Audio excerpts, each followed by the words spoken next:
Hello and welcome to English lesson for the third grade of high school.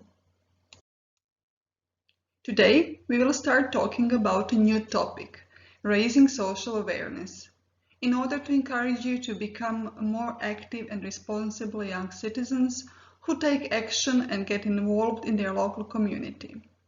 Today's topic is social awareness and social sensitivity. In this lesson, you will try to define social awareness. You will write a reflection on a certain type of quizzes. You will compare different personality types. And finally, do some tasks to broaden your vocabulary. For this lesson, in addition to your notebook and pencil, you will also need a smartphone or a laptop with internet access. Having a QR code reader app might help you access the tasks more easily. Or use the links in the video description.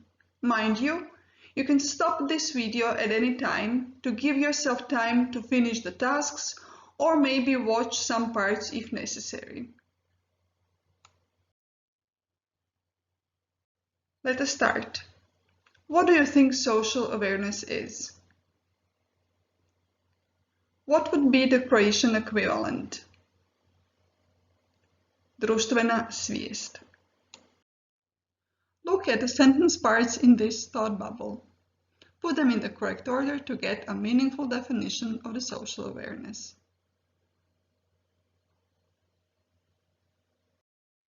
So, social awareness is the ability to comprehend and appropriately react to both problems of society and interpersonal struggles.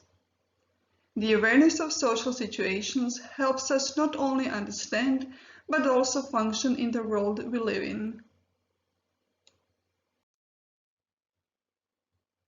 What does it mean to be socially aware? Let us start with something easy.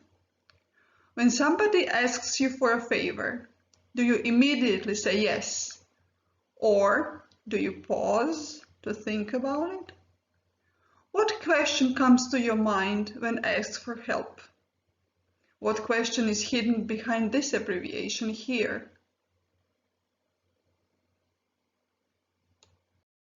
When asked to do something for somebody, most people ask either themselves or the others, "What's in it for me?" How about you? Do you respond with this question when asked for a favor? How often? On the other hand, how do you feel when a friend of yours responds to your request with this question? What's in it for me? Is this question rightly treated as it's some awful intention? Is it always bad to ask yourself if it's worth your time and effort? Or can it sometimes be justified? Are there situations in which you should take your needs into account as well? When asked for help, you know you will have to invest your time in it. What else? Think of 2 or 3 things here. What if you were asked for a favor that would require you to invest not only your time and energy, but also your resources into it? Would it then be okay to ask, "What's in it for me?" Or would you be ready to donate your time and energy? What does it depend on? This is a simple online quiz that will rate how self-centered you are. I'm sure you've seen quizzes like this, both in magazines and online. The good thing about this one is that it's completely anonymous and you will not have to share your results with anybody. So, be as honest as you can and don't forget to rate the quiz once you finish it. Now, scan the code or use the bit.ly link here or in the video description to access the quiz.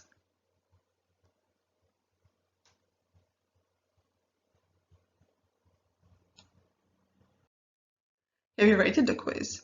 Did you like it? Now, for a second, talk to your inner self. Are you a selfish or a selfless person? Maybe this result will help you become more aware of the need to respect other people's needs and feelings.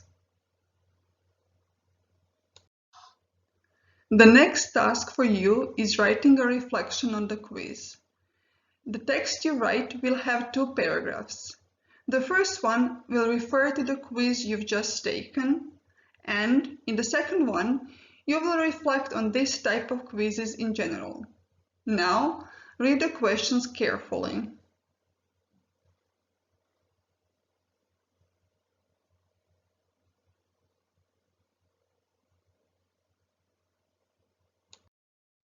Here's a more detailed overview of what your reflection must include.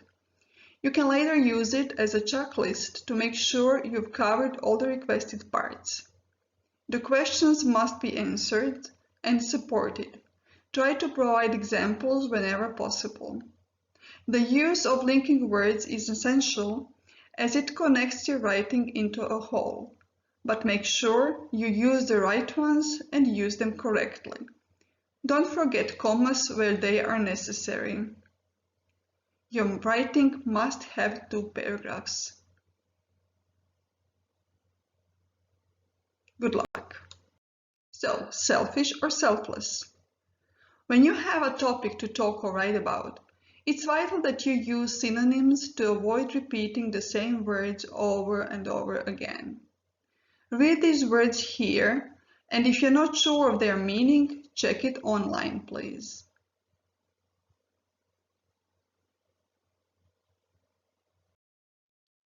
Which of these words could be used to describe a selfish person and which a selfless person? Copy this table in your notebooks and classify the words from the word cloud appropriately. You can check your work here. Now, choose 2 words from each column and use them in your own sentences. You can have your teacher in your virtual classroom check your work. Some more vocabulary work for you. Copy these verbs in your notebooks and make sure you understand them.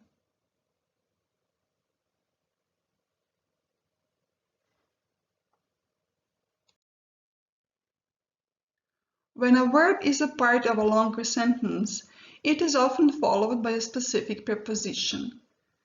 There are no grammatical rules to help you know which preposition is used with which verb and when, so it's a good idea to try to learn them together. To help you do this, add prepositions to the verbs in your notebook. For example, these young people are provided with the opportunity to think beyond what the media offers. You can see that in this sentence, the verb provide, somebody, was used with the preposition with. Now you match the rest of the verbs with the most appropriate preposition.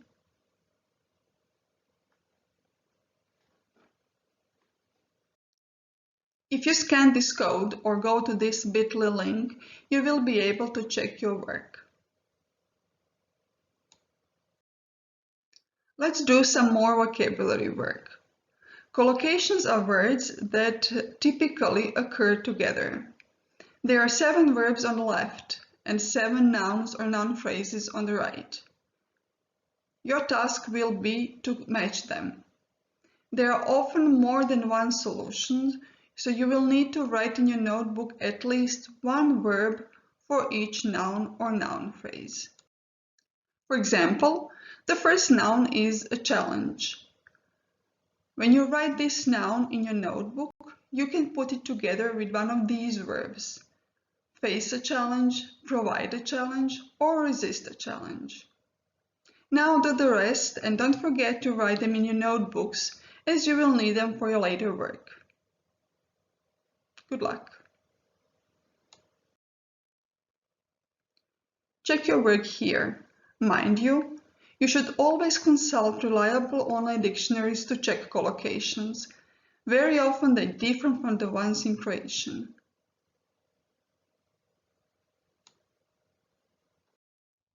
To see how much you've learned today, play this Kahoot challenge. When you finish, you will get instant feedback. If necessary, go back to certain parts of the lesson and do them again. Don't forget to send your writing to your virtual classroom teacher. Good luck and see you next time.